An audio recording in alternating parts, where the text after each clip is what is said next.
C'est maintenant l'heure de recevoir notre invité du mois. Notre invité ce mois-ci, c'est Maxime. Bonjour Maxime. Bonjour.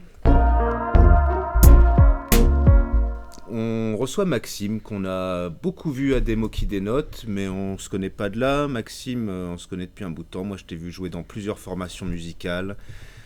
On a fait des ateliers d'écriture ensemble. On a écrit à Démo qui dénote ensemble. On t'a entendu nous lire des choses. Maxime, c'est un artiste multifacette. On va découvrir ça un peu plus en détail dans 5 minutes. Mais avant, on va faire un petit jeu avec Maxime. Ce jeu, c'est 10 mots, 10 minutes. Donc voilà. Tout est compris dans le titre, mais on va quand même vous l'expliquer. On va piocher successivement 10 mots, et ces mots, on aura après 10 minutes pour les inclure dans un texte. Voilà, ils vont jalonner un texte, et c'est le petit challenge qu'on va se donner en 10 minutes. Si tu veux bien relever les gants, le défi. Bien sûr. Et le petit challenge en plus, c'est qu'évidemment, autour de ces 10 mots, le petit texte qu'on va essayer de produire devra essayer de parler de l'utopie, qui est notre thème du mois. Bien. Okay. Et ben, on va travailler avec les mêmes 10 mots. Vas-y, tu peux commencer à piocher et nous dire le premier mot sur lequel on va bosser. Alors, aux armes. Aux armes. Ça fait plusieurs. Déjà 2 mots. Ça compte pour un mot. On est d'accord. Ça compte pour un mot. Une expression, un mot, du coup. Ok. Variation.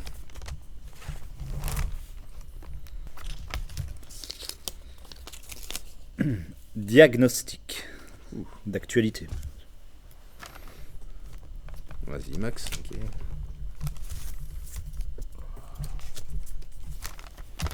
Troubadour. C'est fabuleux.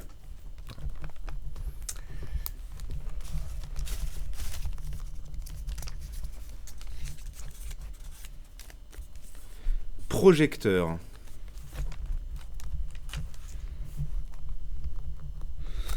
Le 6e mot devant vos yeux ébahis, mesdames, messieurs. Quadrillage.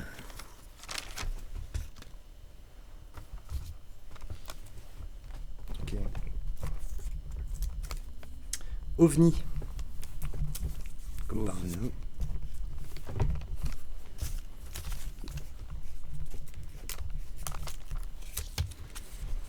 Charpente.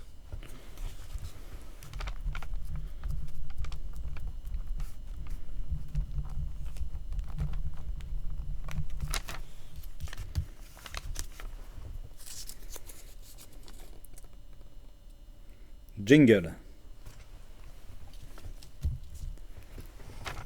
Jingle. Et Max, vas-y, le dernier mot. Exclusivité. Exclusivité.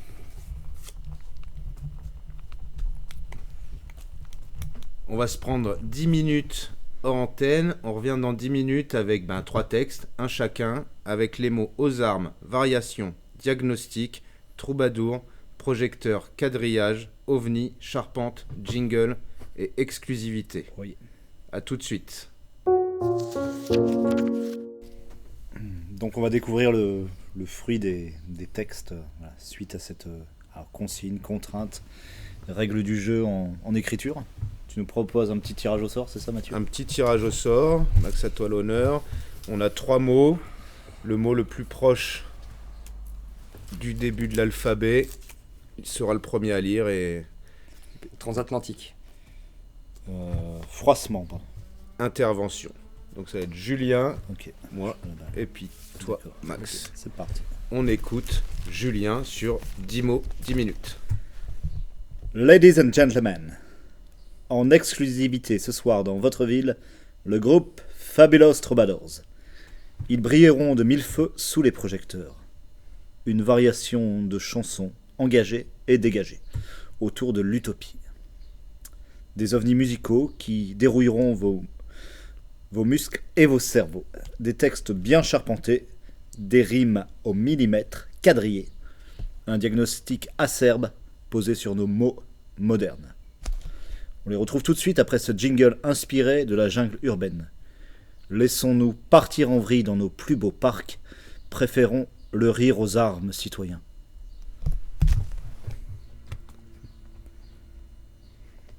C'est à toi, Mathieu, du coup. C'est à moi. Ouais. On enchaîne. Aux armes citoyennes, aux armes malandrins, aux armes à désarmer les préjugés qui jamais ne varient, stagnation réactionnaire des opposants aux variations. Le diagnostic a clairement été établi et moult troubadours depuis la nuit des temps en ont ébobi nos oreilles, glissant sous la lumière des projecteurs les errances et les erreurs d'un système bâti sur l'horreur de l'obéissance et de la soumission. Aux armes citoyennes, aux armes baladins, il nous faut dépasser les quadrillages imposés, prendre d'assaut, à l'abordage, cet ovni chronophage communément dénommé gouverne et ment, où le gouvernail étiolé aux mains des puissants nous déchire la charpente, laisse en sous-pente le froid glisser, laisse en suspens nos précarités d'huile ou de carité, laisse glisser nos vies souillées. Aux armes encore, mes amis, aux armes à l'aurore, mes amours, qu'en exclusivité ce jingle acéré crache nos morts aux dents et qu'enfin nous vivions de rires à gorge déployée, et qu'enfin nous chantions et dansions, oyez, oyez nos impératifs irrépressibles de solidarité. Tous aux armes, que de sans-papiers nous brûlions sans pitié. Ok, bon, je suis assez bluffé parce qu'il y a quantité et qualité. Et puis c'est assez chargé d'énergie et d'insurrection, un peu comme certains bouquins que tu nous as présentés. Ouais, je crois que je suis dans la bonne énergie. On t'écoute, Max. Alors, aujourd'hui, je me retrouve sous le feu des projecteurs, alors que les salles obscures, les théâtres et autres troubadours pleurent. C'est donc pour moi une exclusivité que d'apporter mon diagnostic à toutes ces variations de ce que l'on appelait nos libertés. Tous les matins, c'est jingle, encore une mauvaise nouvelle. Un nouveau secteur coloré en zone rouge, un quadrillage du périmètre, un manque d'oxygène dans nos têtes. La charpente qui tenait la bâtisse de l'utopie s'effrite et se consume avant de disparaître derrière nos écrans de fumée. Avant que les rêveurs ne soient traités d'ovnis, les plus sombres présages sont à la portée de l'ennui. Depuis déjà des décennies. Aux armes, etc. Vivement le retour de la vraie utopie. Yeah. Bravo, Max. Super. C'est un beau constat lucide sur l'actualité, en même temps assez poétique. Une belle chronique de ce qui nous arrive depuis 1 an et demi, donc on est au-delà de l'actualité, mais voilà, ça le fait. Un beau jeu pour nous mettre en jambes, c'était chouette. C'est ça. On va rentrer dans le vif du sujet, on va passer à l'interview.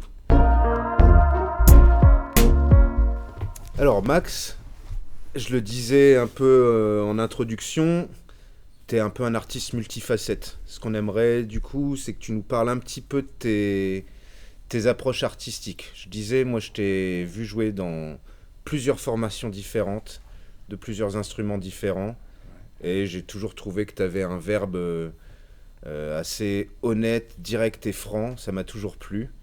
Donc ce qui nous intéresserait, c'est que tu nous parles un peu de tes manières d'aborder d'un côté la musique et puis de l'autre l'écriture. D'accord, ouais. Bah, la musique, c'est arrivé assez jeune, et encore, par rapport à d'autres, je ne suis pas issu d'une famille de musiciens, mais forcément, quand j'étais à l'école, j'étais en 4e, je crois, je dois avoir 12-13 ans, on nous a proposé de faire des comédies musicales à l'époque, et du coup j'ai été tenté par le fait de rester dans la classe de musique pour découvrir ce truc-là, vu que je venais de la campagne, il ne se passait pas grand-chose à la campagne, et ça a été une révélation, parce qu'un jour un gars est venu nous faire répéter nos chansons qu'on écoutait sur un CD avec sa guitare, et je me suis dit le mec arrive à reproduire le CD avec sa guitare et nous faire chanter. Il dit plus tard moi je vais faire ça, je vais être comme ce gars, ça m'intéressait plus que d'avoir le costume, le maquillage et de faire le théâtre, quoi. Et donc, après, voilà, je me suis vite lié d'amitié avec d'autres personnes qui étaient musiciens. Et puis, arrivé au lycée, j'ai commencé le premier groupe de ska, reggae, tout ça, dans ce délire-là. Donc, j'ai baigné aussi dans une genre de rancœur aussi très jeune par rapport au racisme qu'il y a eu dans ma famille, etc. Et le fait d'avoir entendu des groupes, justement, qui défendaient ces idées-là, d'où le reggae, l'oppression des peuples noirs, etc. J'ai trouvé direct ma zone de confort là-dedans pour un petit peu essuyer les plaies et puis mettre des mots sur mes mots à UX à travers ce registre, quoi. Donc, en fait, ça a été... Ouais.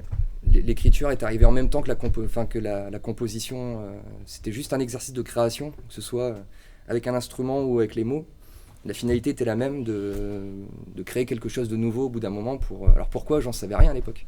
Et c'est plus tard qu'on se rend compte de pourquoi on fait les choses. Donc c'est pour ça que c'est toujours assez important de suivre ses premières ambitions, Voilà, d'être à l'écoute de ses envies, en fait. Voilà, être à l'écoute de ses envies, ouais, c'est clair. Ce qui est assez utopiste aujourd'hui, du coup, parce que on nous dit toujours arrête de rêver, t'es dans la lune, et concentre-toi sur ce qu'il faut faire et le moment présent. Mais au final, si on réfléchit pas à quelque chose d'autre que ce qui existe déjà, la vie, elle peut rester justement enfermée dans tout ce qu'on connaît et puis on n'arrivera jamais à en sortir aussi. Ouais, tout à fait. Ouais. Voilà, après musicalement, c'est vrai que j'avais dit que j'avais commencé avec un groupe de ska, j'étais chanteur-guitariste, 18 ans, 17 ans. Après j'ai eu une formation musique de rue. Après j'ai travaillé dans un groupe aussi un peu plus rock, psychédélique, où c'était vraiment la musique en avant, les grandes intros de 15 minutes.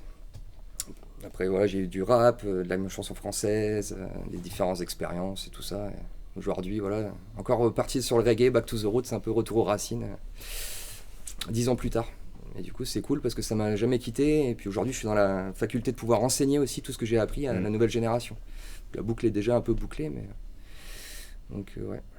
Est-ce que c'est le fait d'avoir participé à des formations de styles très différents qui t'a amené à pratiquer différents instruments, ou ça a été une envie plus personnelle qui n'est pas forcément liée à ce mélange des genres?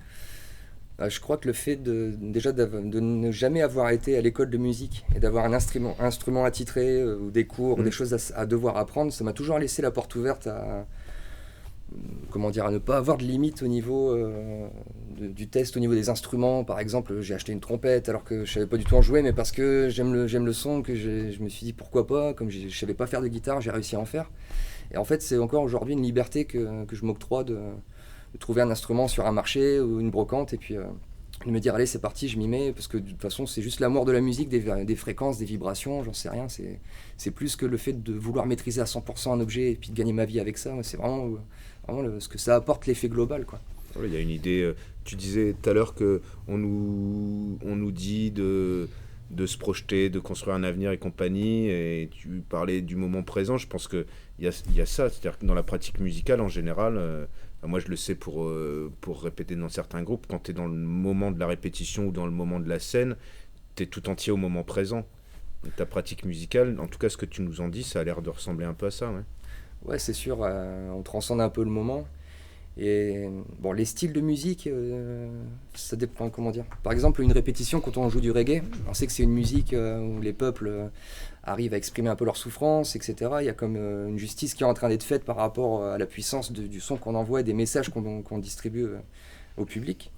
Et on a l'impression qu'on est vraiment en train de construire quelque chose de puissant, quoi. Alors qu'on est juste en train de jouer une guitare, mais tout dépend du style aussi, de pourquoi on le fait, quoi.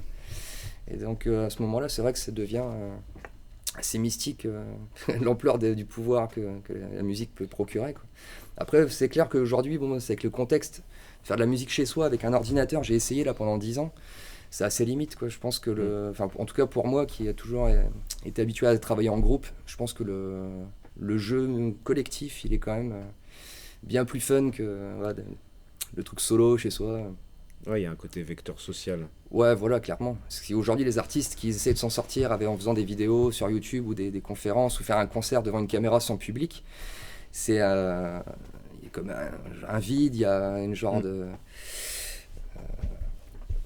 un vertige qui peut s'installer entre l'artiste et que le public qui n'est plus là, quoi. Donc je me dis, aujourd'hui, il y a beaucoup de gens qui marchent sur un fil à très très haute distance là, et on ne sait pas quand est-ce qu'on va pouvoir atterrir au sol et de quelle manière aussi, quoi. Aujourd'hui, c'est pas particulier. Une question assez classique, voire bateau, mais en même temps on est en bord de mer. On t'a vu à des scènes ouvertes, Osmose, des mots qui dénotent, voilà, ou en mode slam avec des textes, on va dire bruts, sans instru. Ouais. C'est une question qui m'intéresse en tout cas. Est-ce que tu commences par les mots et après tu as une musique, ou tu as une musique que tu cherches habitée par des textes? Est-ce que c'est d'abord les textes qui te viennent? Mots qui dénotent, quand tu parles quand on fait des improvisations sur une instrumentale? Non, c'est plus Ou- vraiment quand tu as des chansons vraiment bouclées. Est-ce que ta démarche, est-ce que c'est en général c'est plutôt les textes ou est-ce Ouais, que quand je crée quelque chose.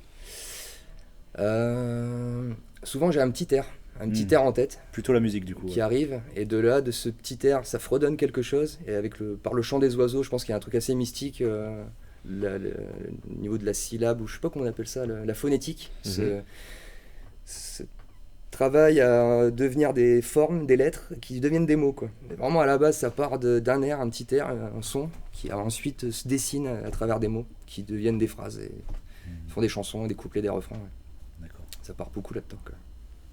Et du coup, quand tu as ton texte, ta chanson, est-ce que tu recisèles beaucoup dedans? Est-ce que tu es dans le brut? C'est-à-dire, est-ce que tu vas retravailler ton texte énormément ou tu vas garder un texte un peu brut et plutôt retravailler ta musique ou les deux, je sais pas.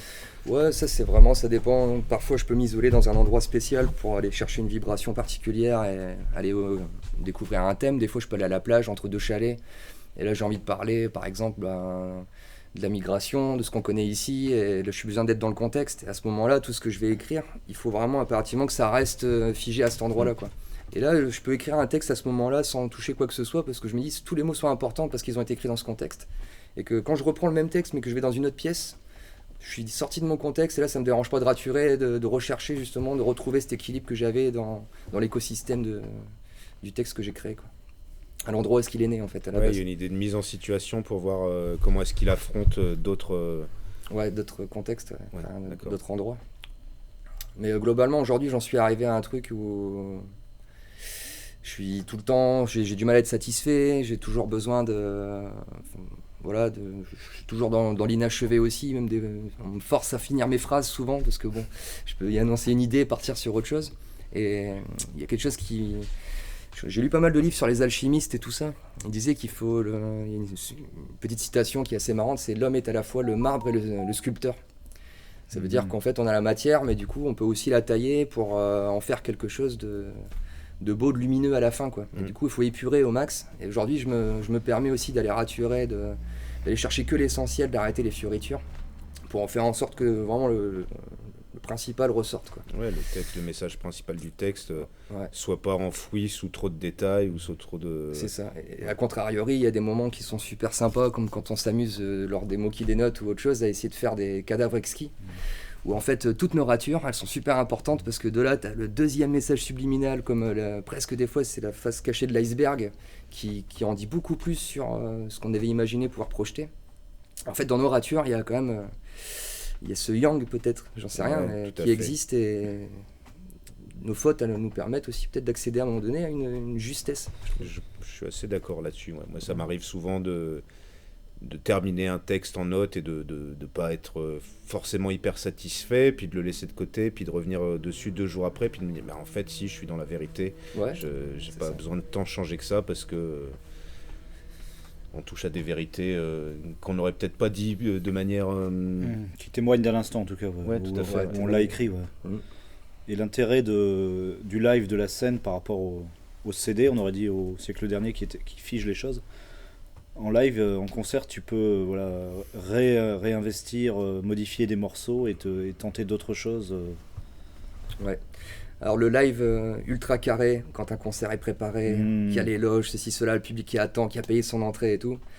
Là, on essaye de coller à quelque chose. On essaie de prévu, coller à ouais. quelque chose. Ça, c'est beaucoup plus difficile pour moi que d'arriver dans une scène ouverte où je connais personne. Où là, je pourrais improviser des heures sans me prendre la tête sur ce que je suis en train de raconter. Et souvent, ça passe beaucoup mieux au niveau du public que quand j'essaie de faire un truc super carré, nickel chrome, ça manque d'authenticité, quoi.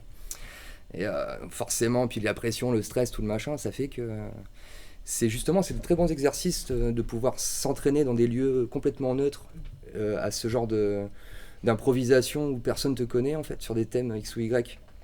Comme ça, quand tu arrives sur scène et que tu dois faire un show ultra carré, bah, même si tu te trompes, ça te donne des billes pour repartir sur autre chose, Tout à et puis fait. d'utiliser ton truc pour improviser, mais dans le bon feeling, quoi. Donc ouais, c'est complémentaire, en fait, je pense. Pour les artistes qui galèrent avec le stress, quoi, quand ils arrivent sur scène, des bonnes sessions d'impro, je pense que ça peut décoincer pas mal de gens, quoi. Bah, nous, on a surtout vu à quel point ça pouvait être aussi productif, et oui, ça décoince, je pense pas que ceux qu'en font leur occupation principale, mais aussi des gens qui passent par là, qui tentent l'exercice un moment, puis ils vont se retrouver décoincés, même s'ils écrivent pas habituellement ou quoi, mais ils vont se retrouver décoincés sur des a priori sociaux, sur des timidités. Ouais. C'est sûr. Puis il n'y a pas de filtre quand on donne des consignes d'écriture, il n'y a pas de... Comme le temps est limité, on va à l'essentiel et on a peut-être moins d'inhibition et d'autocensure que si on avait des heures pour faire un texte où finalement on gommerait des choses. Comment tu sais quand tu as terminé une chanson? Quand j'ai terminé une chanson,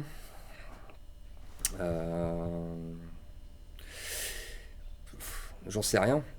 Parce qu'au final, c'est terminé quand c'est sur un album, je pense, Voilà, que c'est pressé. d'accord. Quoi. Là, tu peux plus retoucher au truc. Mais ça peut m'arriver à un moment donné de chanter une chanson comme j'ai pu faire des fois, 10 fois. Et puis au bout d'un moment, je me dis, bon, le dernier couplet, j'aurais peut-être pu faire mieux. Quoi. Après, je me montre trop la liberté de changer cette chanson, c'est la mienne, donc je m'en fous. Tant qu'elle n'est pas sur CD ou gravée sur un support, c'est toujours possible. C'est nos œuvres à nous, intellectuelles, elles nous appartiennent. Alors, il n'y a pas de souci pour ça. Quoi. Et, bon, après, une fois que c'est fait, c'est fait. Et ça, ça fait énormément de bien aussi, au final, de savoir se détacher d'un texte. Dès qu'il nous appartient plus, qu'il est parti sur un album, que c'est les autres qui vont s'occuper de son interprétation et tout. Nous, notre sens qu'on a voulu y mettre, il n'existe plus. C'est plus de notes, c'est ceux des gens, c'est ceux qui chantent chez eux dans leur douche ou ailleurs. Et du coup, là, ça m'appartient plus. Là, j'arrête. De toute façon, on peut plus rien y faire. Et là, c'est cool parce que on se dit, ça y est, on peut repartir à zéro, recréer un nouveau truc. Et, mais il faut aller faut finir les choses, quoi. Moi, j'étais quelqu'un qui avait du mal à finir mes textes, je sortais jamais de projet. Et en fait, ça me permettait justement peut-être pas d'aller plus loin, en fait. Parce que je retournais toujours dans la même rengaine. Il faut savoir, à mon dernier stop, là, j'arrête, je l'envoie et je passe à autre chose. Et ouais, tout à fait. Ça, c'est cool, mais c'est difficile. Ouais. Alors, on va passer un peu à autre chose. T'es animateur, coordinateur, référent socio-culturel au centre social Espace Centre à Calais.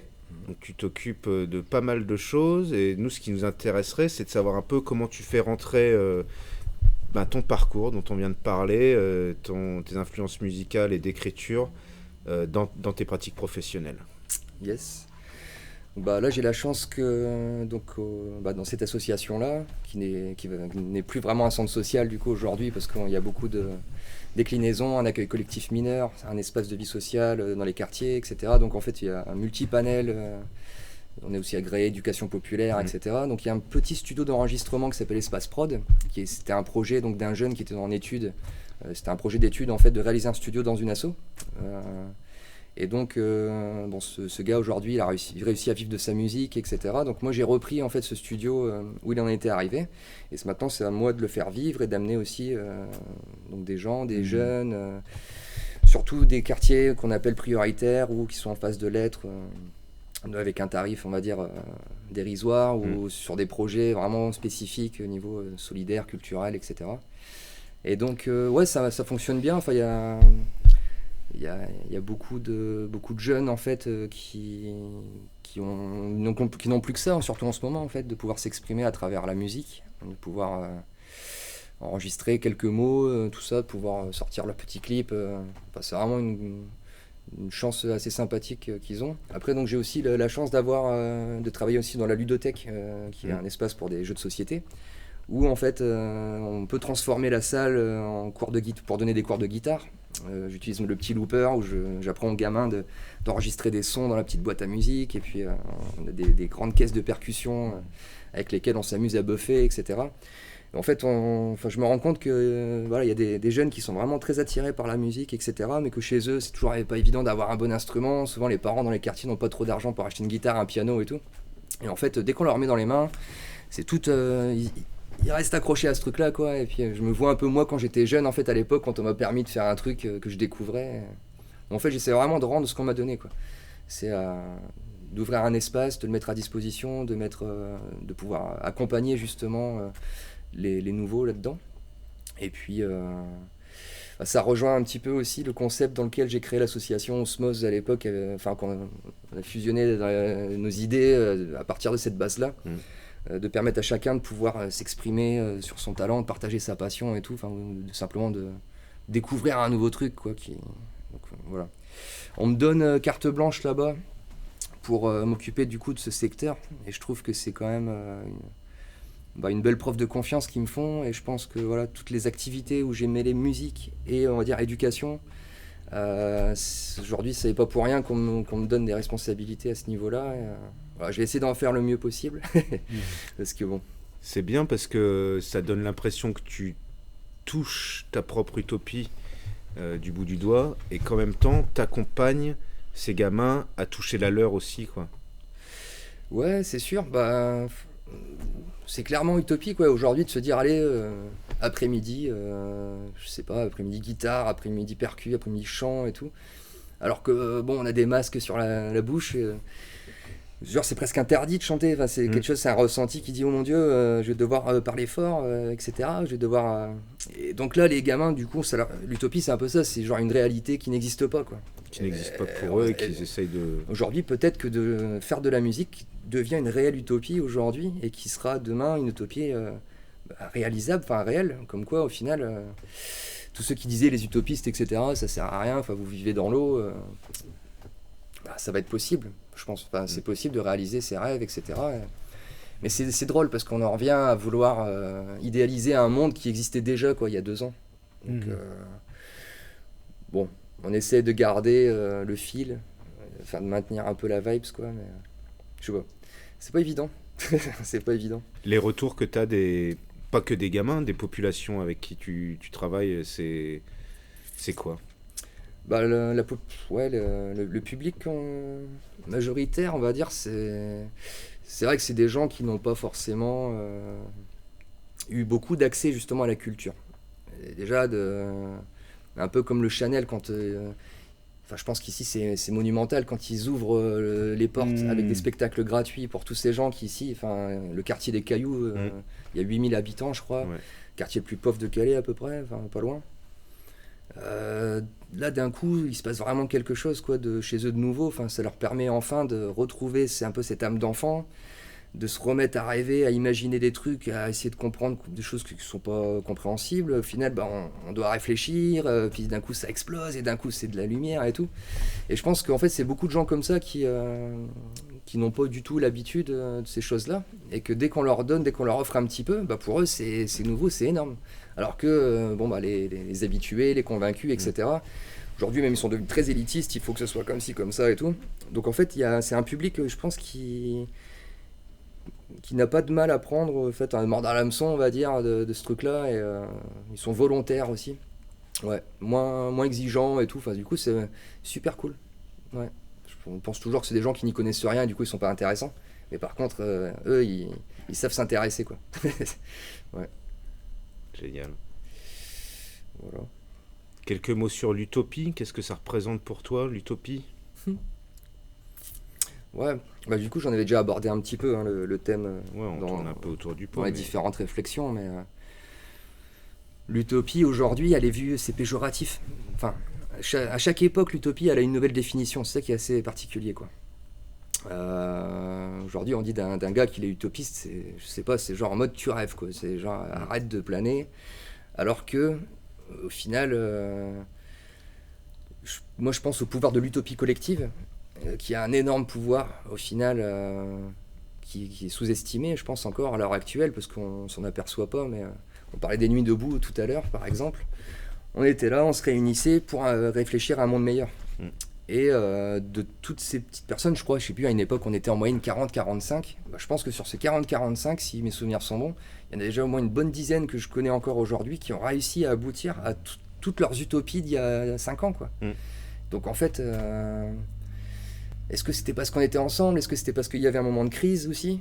Donc aujourd'hui, je me dis c'est peut-être le meilleur moment pour rêver, le meilleur moment pour faire ce que vous faites ici, occuper des lieux artistiques et faire un petit peu de brainstorming, parce que ça peut éclore, parce qu'on en a besoin aussi. Parce qu'aujourd'hui, le monde qui existe, le monde actuel, si on part sur cette base-là et qu'on essaie d'avancer comme ça, on ne sait pas trop où ça va nous mener, parce qu'aujourd'hui, ça ne nous mène pas bien loin. Donc forcément, l'utopie aujourd'hui, elle a tout son sens dans l'idée où il faut recréer quelque chose de nouveau, on parle de se réinventer, etc. Là, c'est complètement tout imaginé, quoi. Donc je trouve que c'est un bon moment pour ça. Après, l'utopie, clairement, pour moi, ce serait... un peu, ça me fait penser à Zion, parce que j'ai fait beaucoup de reggae et tout ça. Le Zion, c'est un petit peu le mot imagé pour parler du paradis, quoi. Du paradis sur Terre. Le paradis sur Terre, et pour les Rastas, etc. Par exemple, c'était le rapatriement en Afrique, etc. Bon, aujourd'hui, on voit que, par exemple, les gens qui vivent en communauté en Éthiopie, à Chachaman, tout ça, ils se font malmenés par les armées, ceci, cela et tout. Donc, en fait, une utopie, je pense que c'est bien pour un petit noyau, un petit groupe, etc. Mais ça risque de pas aller très loin. Par contre, si c'est une utopie collective de masse, là, il y a moyen de faire quelque chose de grand et qui fonctionne. D'ailleurs, je pense même que nos dirigeants eux-mêmes sont dans leur délire d'utopie à eux, quoi. Oui, tout à fait. Mais qui nous ont pas concernés. Ce qui fait que, vu que ça reste encore un petit groupe, et ça va pas aller bien loin non plus. C'est mon utopie à moi. Je me dis qu'il y a un effondrement du système, mais qu'il faut pas se préoccuper parce que du coup, c'est simplement naturel et il va y avoir un retour naturel aux choses, quoi. L'utopie, ce serait peut-être un monde aussi, j'en sais rien. Le virus, par exemple, on sait qu'on va devoir vivre avec à moitié, je pense. Mais les progrès qu'on fait au niveau de la science, parce que du coup, on se prend la tête pour trouver des vaccins, etc. On découvre des trucs parce que on est confronté à un problème qu'on n'avait jamais imaginé avant. Du coup, demain, on a un accident de voiture, on va pouvoir se soigner en 3 minutes sans aucune douleur, etc. En fait, il y a toujours un mal pour un bien quelque part. Et l'utopie, à long terme, c'est quand même quelque chose je pense que c'est possible, en fait. Que ce soit aussi, après, il y a l'histoire d'utopie collective, mais il y a l'utopie individuelle. Ce qui fait que aujourd'hui, on nous empêche quand même énormément de penser par nous-mêmes, à nous dire voilà, on est carriériste, il faut faire de la thune, sinon on n'aura jamais rien, etc., etc. Mais les 3/4 des gens, il y a un sondage qui est sorti il n'y a pas longtemps, il y a 47% des gens qui travaillent qui sont dégoûtés de leur taf et qui vivent pas leur vie qu'ils auraient imaginé avoir. Donc en fait, il y a encore une moitié de la population qui vit pas son utopie, en fait. Et déjà, je pense que ça, c'est le plus facile, c'est déjà de vivre son propre rêve de vie et puis de le mettre oser, comme on dit, essayer de le mettre en marche, quoi. On parle beaucoup de ça depuis sur l'émission, là, dans les différentes chroniques. Il y a vraiment cette idée de se mettre à l'écoute de soi, en fait, quoi. Ouais, ça c'est sûr. Moi, c'est des choses qui ont bien fonctionné aussi dans mon parcours. Mes parents voulaient que je réussisse ma vie, j'ai fait un BTS force de vente. Je me suis retrouvé confronté à tous les problèmes qui se liaient autour du business, des entourloupes et tout ça. À un moment donné, je me suis dit, bon, c'est mort, c'est pas ce que j'aime faire. Moi, j'avais commencé la musique, etc. Faut que je reparte dans ce truc-là. Je vais revivre mon utopie. J'ai refait pousser mes dreads, etc. On m'a dit, t'es complètement fou, nanana, t'as ton bac +2, et tu fais n'importe quoi. Aujourd'hui, la preuve est que un album va sortir. J'ai fait des tournées, j'ai voyagé dans plusieurs pays, et j'arrive à enseigner ma musique à des plus jeunes. Ouais. Donc, tous ceux qui m'ont dit à l'époque, arrête, t'es trop utopiste, aujourd'hui. J'ai de la compassion pour eux, je me dis c'est con parce que eux en fait ils sont deg que moi j'ai réussi mon truc et en fait eux ils sont peut-être frustrés parce qu'ils ont jamais réussi à suivre leur propre utopie, quoi. Donc si je les recroise dans la rue, j'irai pas leur dire t'as vu, t'avais tort, mais au contraire j'essaierai de les amener à se libérer eux-mêmes. On sera peut-être potes d'ici 10 ans, quoi. Et dans l'émission, c'est vrai que je parle d'un auteur du 19e et au 19e, c'était clairement une utopie. On taxait d'utopiste ceux qui disaient les enfants, il ne faut plus que les enfants travaillent. Tu vois, on disait non, c'est évident, faut qu'ils fassent tourner le pays, etc. Et c'est une perte de temps d'aller à l'école. Et aujourd'hui, ça paraît évident que les enfants doivent avoir une éducation. Donc je me dis, l'utopie, c'est peut-être viser très très haut pour, entre guillemets, qu'il en reste quelque chose, ou qu'il en reste pas mal. Mais voilà, c'est une frontière... c'est un horizon qui se repousse, mais au fil du chemin, on gagne des choses, j'ai l'impression. Là, ça fait penser aussi à le spectacle, hein, le théâtre, les scènes comme ici. Aujourd'hui, ça, je pense qu'on arrivait vraiment à matérialiser, à mettre en scène l'utopie, mais c'était visible. Ce qui fait qu'aujourd'hui, on a quand même du mal à se dire... merde, qui sont nos vendeurs de rêves, en fait, tu vois, où sont nos vendeurs de rêves, où est cette nourriture à l'utopie que le peuple a besoin pour pouvoir un peu se prendre en main, quoi, tu vois. Et faut pas que ça dure trop longtemps parce que je pense qu'il y a beaucoup qui vont abandonner l'idée que le futur il est encore dispo, quoi. Il est encore disponible. Largement, ouais. Ah oui, largement. Puis t'es là tous les jours pour le montrer aux gamins, par exemple. Ouais. Ça passe par là, hein. Ça passe de toute façon par ce qu'on dit, l'éducation populaire, l'écoute des individus et puis l'éducation des individus. Presque. Merci, Max. Merci à vous. On t'a demandé, comme à tout le monde, de nous choisir un petit clip. Tu nous présentes ce que tu as choisi ? Là, c'est parti sur une réflexion un peu instantanée sur le morceau de Téléphone. Je rêvais d'un autre monde. Ouais, un autre monde. Un autre monde tout court, ouais, c'est ça. Ouais. Parce que, je sais pas, ça parle de soi. Et je sais pas, c'est une musique qui me fait penser, quand on faisait la fête dans les bars jusqu'à 2h du matin, il y a toujours un moment donné où ce son il sort, et là d'un coup dans la salle, Ça s'enflamme. ça s'enflamme, c'est utopie collective. Cet autre monde, ce truc. On arrive tous à s'imaginer, on kiffe tous la même vibe sur une seule chanson, quoi. Alors qu'en fait, c'est un truc qui n'existe même pas. Elle est belle. Bravo téléphone. Bravo. Maintenant, c'est plus distance sociale, c'est plus bouge de là pour faire un clin d'œil à Bijou. C'était là. Ouais, c'est ça. Au Blues Café, c'était la chanson pour lever le camp. Le bel camp. Ouais. Ouais, voilà. Super. Bah, merci beaucoup, Max. Merci. Merci d'avoir été là. Et puis, on regarde téléphone.